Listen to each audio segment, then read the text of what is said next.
Hello, today is going to be our final one of this chapter, and we are going to be talking about summations and arithmetic series.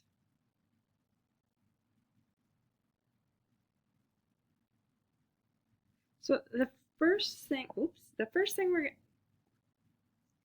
we're going to do today is we're going to write a little summary of stuff that we have done. So we have looked at geometric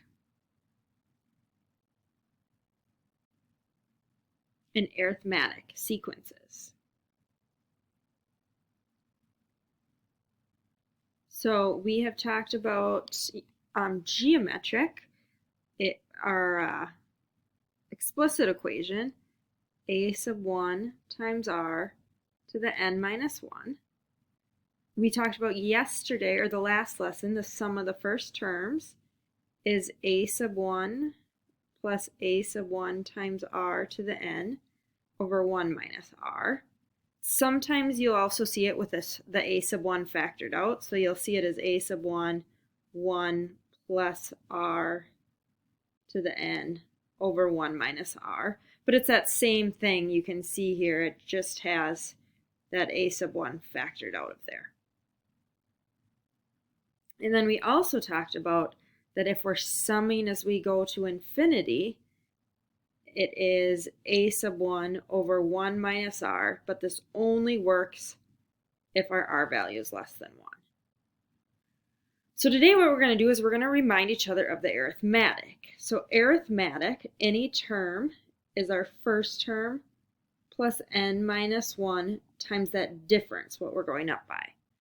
And we're going to watch a short video here that shows us how we came up with the sum. Friedrich Gauss. In 1787, young Karl was a 10-year-old student in Braunschweig, Germany.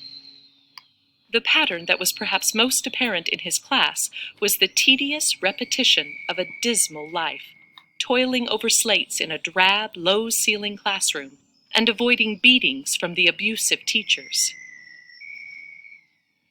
There was an instructor at the school by the name of Büttner. Although he enjoyed intimidating his students, Büttner often found that teaching involved too much work. He therefore devised ways to keep his students busy for hours on end while he sat back to relax. On one occasion, as the story goes, he gave his class the task of adding together all the numbers from 1 through 100. This, he had hoped, would earn him a relaxing afternoon of watching students tap away at their slates. He had barely finished his instructions when his student, the young Carl Friedrich Gauss, stood up from his desk, walked up to the front of the room, and turned in his slate on Büttner's large desk with an offhanded, "There you go."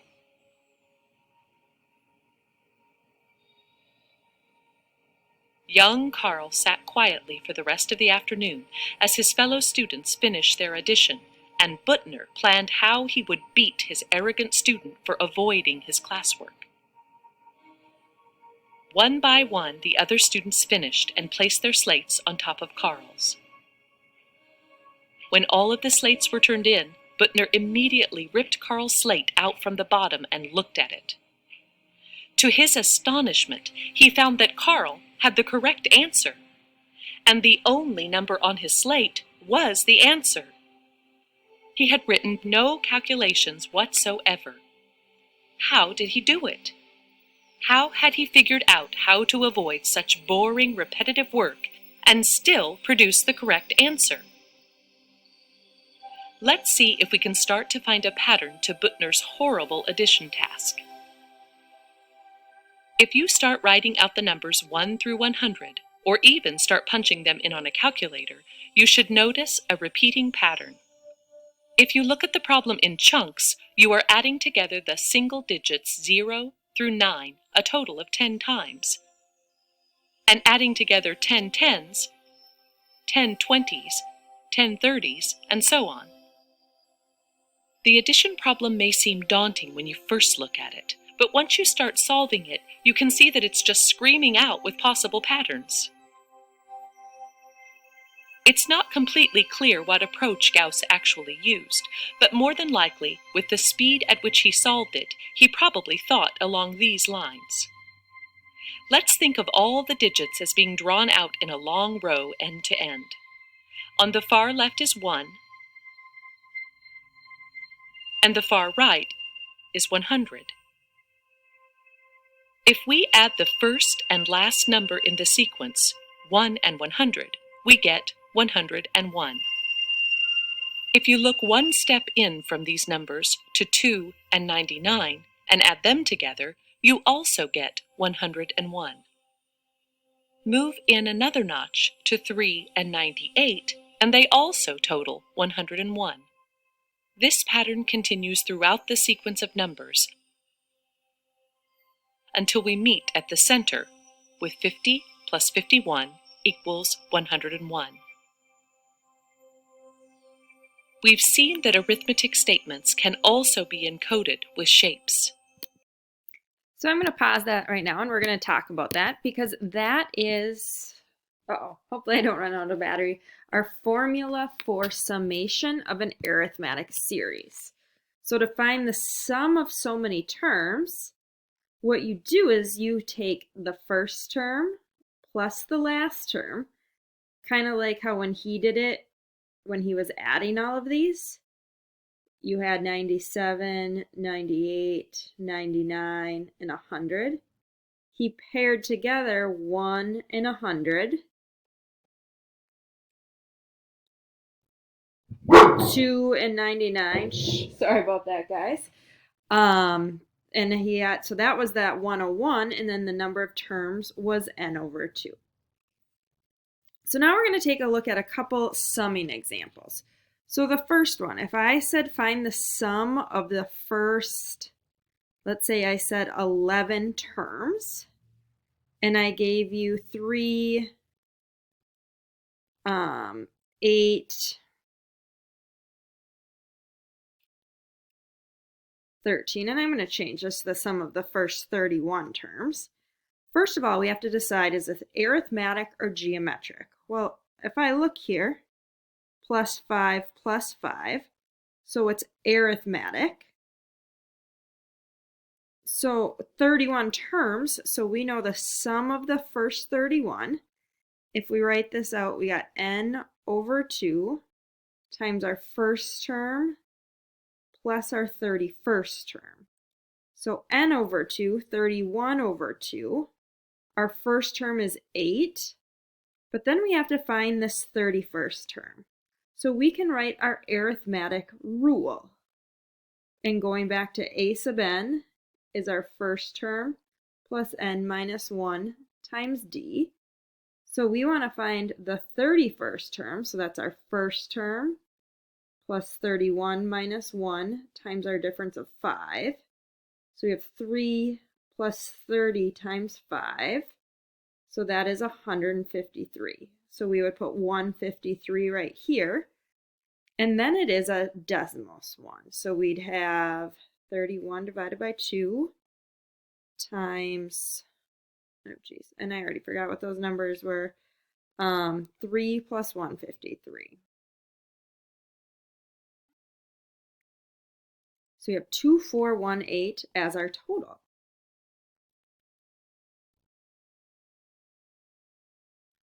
Where, let's take a look at another one here. If we had, let's see, -2,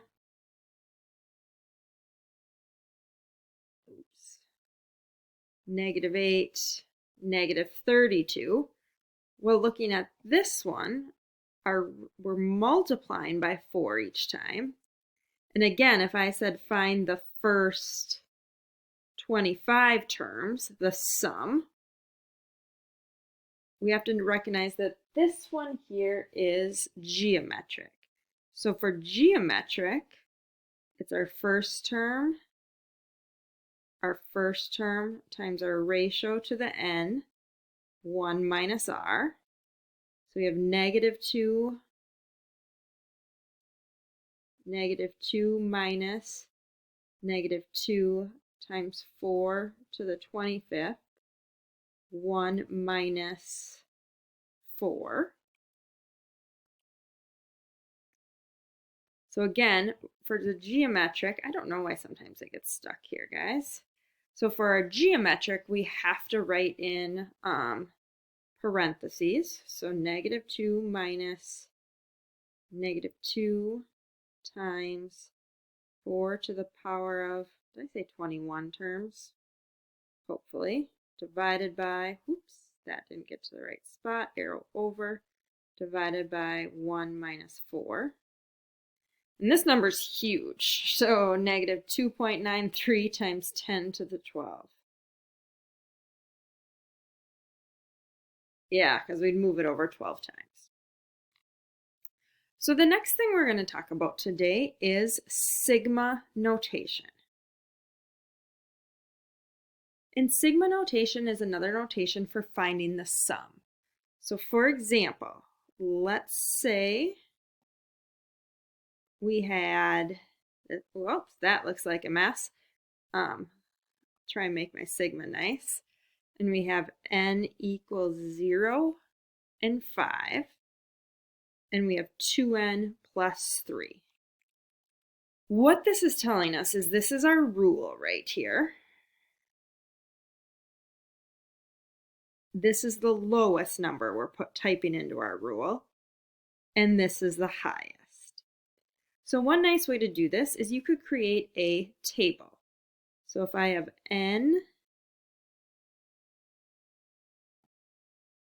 2n plus 3, so our lowest is 0, and we're going all the way up to 5.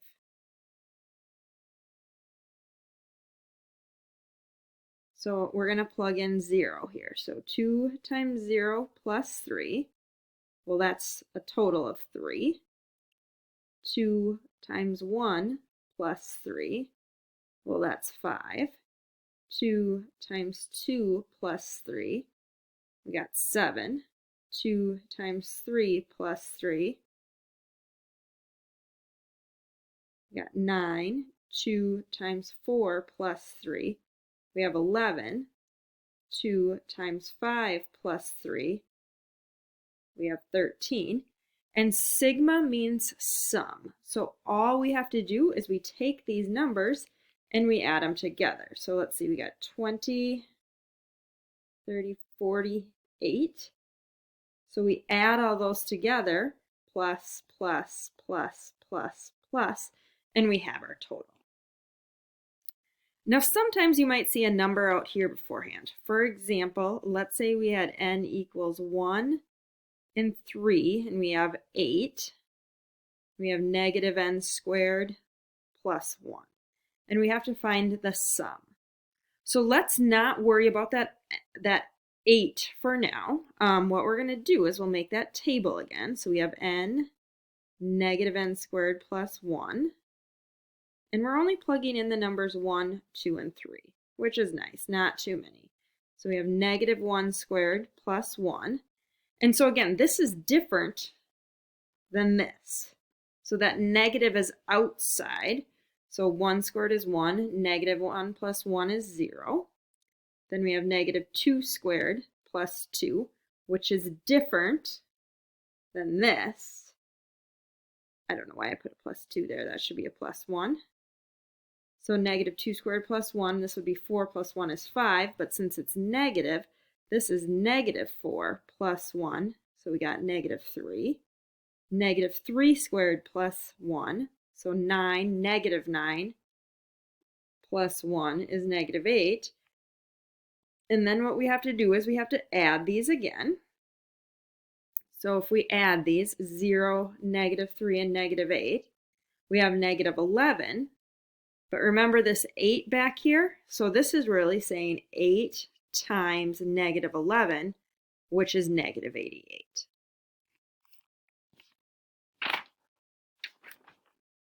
The next one we're going to look at is how do you write something, into sigma notation. So for example, if I said write in sigma notation, and I gave you the numbers 11, 19, 27, and let's see here, 5. Well, the first thing we have to identify is that this is, let's see, plus 8 plus 8. So it's arithmetic. So our arithmetic rule, our first term plus n minus 1 times d. So we have 11 plus n minus 1 times 8. So in our sigma, I'll write that over here, we have our rule here, 11 plus n minus 1 times 8. But we have to figure out the top and the bottom numbers. So let's see, we have to figure out our n value that gives us 11. So to get 11, 11 plus n minus 1 times 8 minus 11 minus 11, 0 equals n minus 1 times 8. Well, we could say 0 equals 8n minus 8 plus 8 on each side. So we have 8 equals 8n. So n equals 1. Well, that makes sense because that's our first term. But what do we do to get this 75? So 75 equals 11 plus n minus 1 times 8 minus 11 minus 11. 64 equals, and I'm going to distribute over there, 8n minus 8. So we have plus 8 plus 8. So 72 equals 8n. So that means n is 9. So we'd have a 9 up there. Now, I want you guys to be aware of something. I'm going to look at that same sequence here again, because sometimes you might see it written slightly differently, but it's really that same thing. So you'll see this sigma, and you will see, what number did we go to again? 75. You'll see, we know the rule, the first term plus n minus 1 times 8. But a lot of times you'll see that rule simplified. 11 plus 8n minus 8. So you'll see this just written as 3 plus 8n.